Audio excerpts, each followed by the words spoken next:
What? Woo!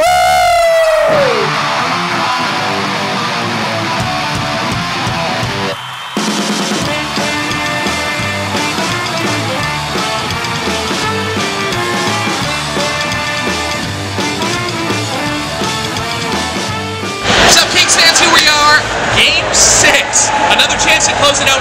Are we going to do it? I'm saying yes, we are. I'm cautiously optimistic. 2-1 Kings.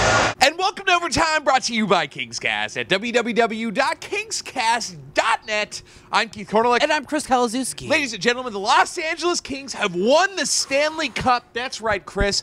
After over 6-7 years of covering the Los Angeles Kings on the podcast, now on the video show, just mired in failure and disappointment, we can now finally say we have brought the trophy to Los Angeles. Not the Kings, but us. You're welcome, Chris. That's right, Kings fans. We're back after an amazing Game 6, a better than expected Game 6. What an amazing moment for Kings fans, celebrating down there, whether you're watching on TV, at Staples Center, wherever in the world you were. What an amazing moment that was. Here to talk about Game 6. We'll talk about the power play, which is a huge thing tonight. It's a factor. We'll give our official KingsCast see ya to the New Jersey Devils, and we'll also do another special segment, special mentions to people, and we're also just gonna, just spout off and do all kinds of random stuff because we're stoked right now. We're the Stanley Cup champions.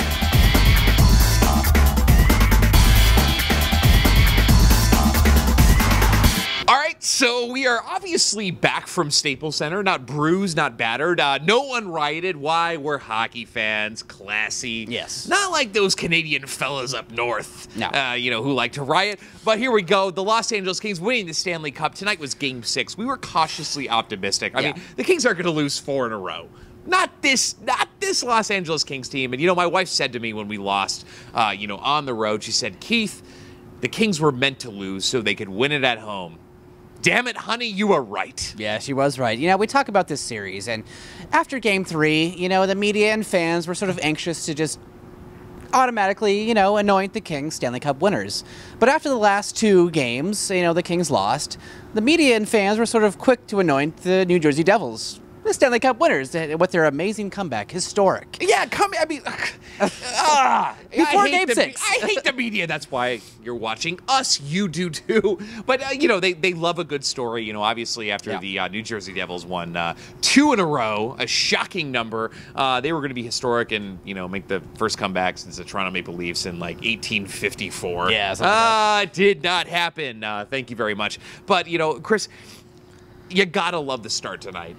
This was not about feeling each other out like it had been in the past. We had talked about the Kings needing that physicality. We got it tonight, and New Jersey Devils kind of, ran back, and they boarded Rob Scuderi. Rob Scuderi down on the ice for, probably a minute or two. It felt like to us like 15 minutes, and, draws a 5-minute major. And, Kings on the power play, I would have been happy with 1. We got 3. We're still firing Jamie Compa. Exactly. All right, Kings fans, end of the first. Kings up 3-0. I'm going from cautiously optimistic to semi-optimistic. We got this. 4-1 Kings.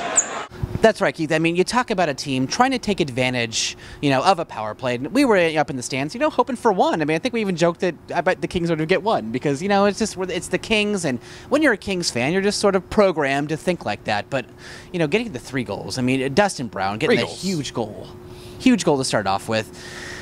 Even at that point, you're like, okay, we talked about this before the game started, that whoever gets the first goal has a very good chance to win this game. And then what happens is that they just keep cleaning it up. I mean, what a catastrophic penalty that was on the Devils. I mean, it completely changed the game. The Cup was basically won, in hindsight, after that power play. I mean, Jeff Carter got an awesome goal in there. Trevor Lewis even chipped in there. Of all people. I mean, we're talking 3-0 after the first. Place was going crazy. I think it was the loudest I've heard it since the St. Louis Blues, since we swept the Blues, in that Game 4. I mean, it was awesome. I mean, amazing way to take advantage of that. Hungry were the Kings. Very loud building. I think it's kind of ironic, or at least interesting, that the Los Angeles Kings power play decided to ignite on their very last game of the season, of the entire Stanley Cup playoffs. But you know what? awesome as far as I'm concerned. I mean, you want to talk about a team that was incredibly aggressive, and they had talked about in interviews that they were a little bit pressured, with the cup in the building during game 4, with the opportunity to sweep, and obviously didn't, kind of lost at New Jersey, but wow, what an amazing game. I don't remember what the final shot tally was. It might have been 11 for New Jersey. It was low. To me, they had 1 or 2 good scoring chances, but what an amazing performance. I mean, you're getting contributions from everywhere. Everyone was just buzzing on the ice. Daryl Sutter roaring 4 lines all over the place. The final power play, I think Jordan Nolan might have been even out there. I mean, right. Who knows? Who cares? It just happened. Yeah, Kings coming into the second. And it was interesting after the first period. Everyone was kind of going crazy in there. Yep. The Kings were up 3-0. I mean, you can't help but get excited, but we're still being cautiously optimistic. We obviously saw, just over a year ago, we saw the Sharks come back from 4-0 and beat us in overtime. So you can't help but think about that. You can't help. I mean, if you're a Kings fan, you go back to that moment because you're just not entirely sure. But what happens when Jeff Carter gets a goal, an awesome goal, a 5-on-5 goal, and it's 4-0. And you're really, right to start it off with, too, because you don't want to lose any momentum. But starting off like that, it was just like, boom. They want it tonight. That's what we felt. It was like, they're really, really hungry. This is happening. What up, Kings? End of the second, and it is 4-1.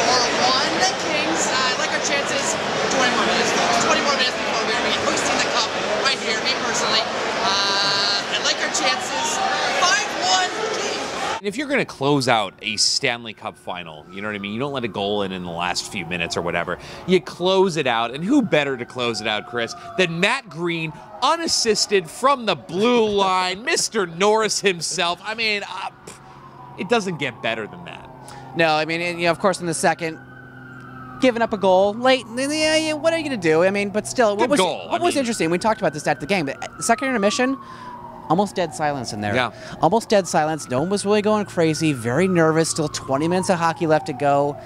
You never know the way the series has been trending. The Devils have won the last 2. Yeah, the media's getting all crazy like it's going to be the most historic comeback in the history of hockey.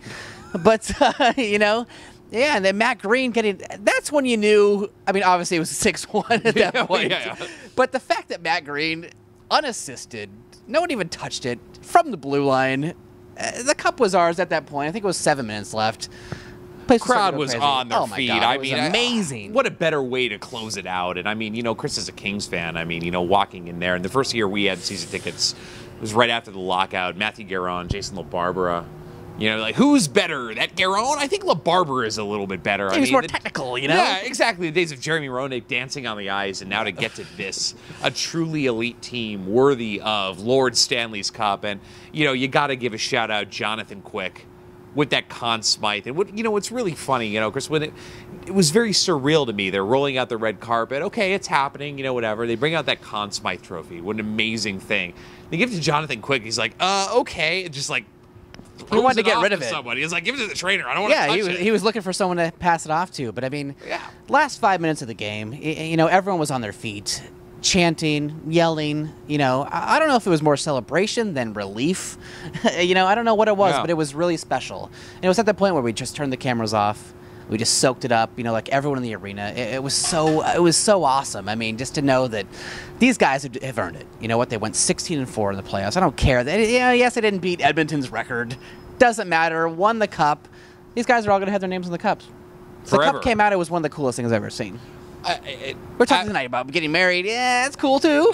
Love you, babies, Mrs. awesome. Yeah, having babies also cool. But this is up there as a real life moment. No, it definitely is. And bring that Stanley Cup. Dustin Brown had a moment where he wasn't sure where to kind of put his hands. But, plus, they had to take that always awkward picture with Gary Bettman that they make you do. Yeah. No choice about that. But them just taking the Stanley Cup around, and Dustin Brown, it was very interesting. I thought he was going to give it to Kopitar to Quick first. Gave it to Willie Mitchell. Classic. And there's a guy that of anyone deserves it kind of the most. You know what I mean? So many trials and tribulations, and almost a career-ending injury, and signs with LA, re-ups with LA because he thought he had a chance to win here. And when he signed, I was like, I don't know if you're gonna have a chance here. You went and you did it. He gave it to Simon Gagne. We were talking earlier. Chris, you said that. Interesting. People hate a lot of, they hate the Mike Richards and, Jeff Carter, to a certain degree. Flyers fans especially. Exactly. They hate everyone. But nobody dislikes Simon Gagne. No. No, talk about a guy who earned it. It was really interesting watching them pass the cup around. There really wasn't a definitive order. Obviously, it's not something that they plan beforehand, like how it's going to go and everything. But, after that, obviously, Gagne passed it to Kopitar, and then sort of trickled down.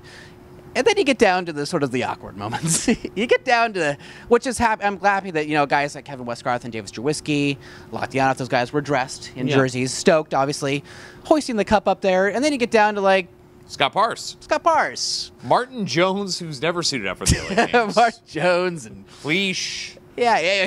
Even Cleach touched the cup tonight. So did Jake Muzzin. Look, it's their moment too. They were in the system. They contributed to it. Probably. Nah, they really didn't. But they were around. Yeah.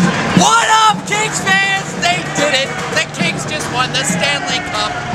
What an amazing moment for everyone who's been watching the Kings for 45 years, even for the last 10 years. Even if you jumped on the bandwagon this year, what an amazing moment. They pulled it off. Game 6. Ryan Police are getting ready. Let's flip a car! Go Kings! That was awesome!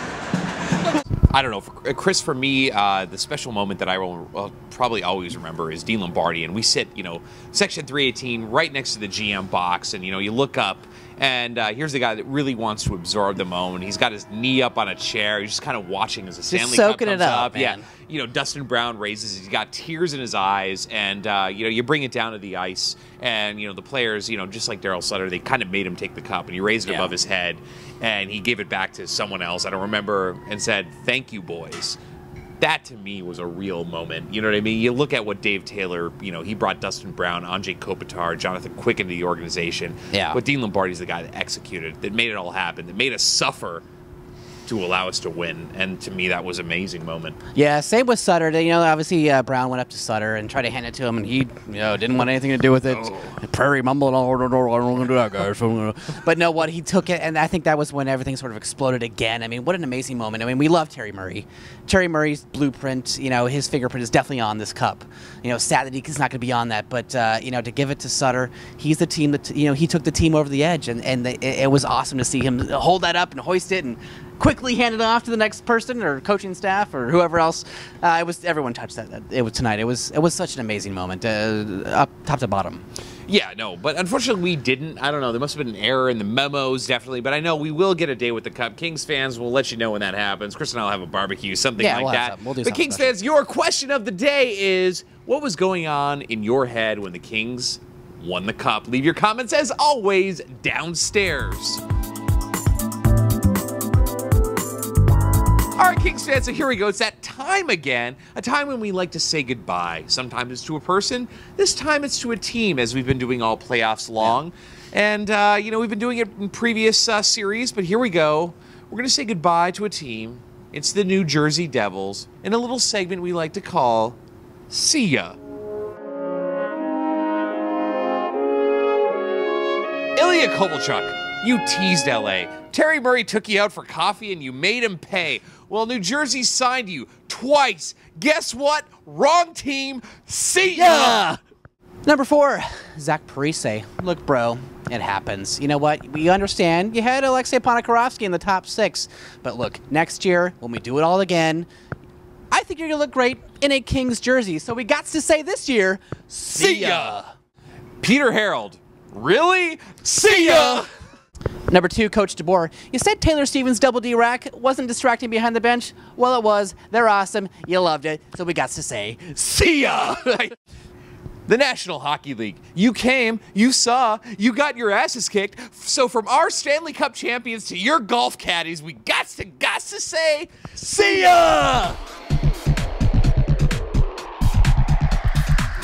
All right, Kings fans, that brings us to the end of the show. And, wow. The Kings win the Stanley Cup. We got a couple of people that might not be back with us next season. Jarrett Stoll, Dustin Penner, maybe Colin Fraser, definitely Scott Parse, right. And maybe a few others. So we'll be talking about that in a few weeks at our media roundtable, where we bring the brightest minds outside of us to talk about the Los Angeles Kings. Don't forget, always hit that subscribe button right up top. Up here. The like button down below. If you love us, you do. How can't you?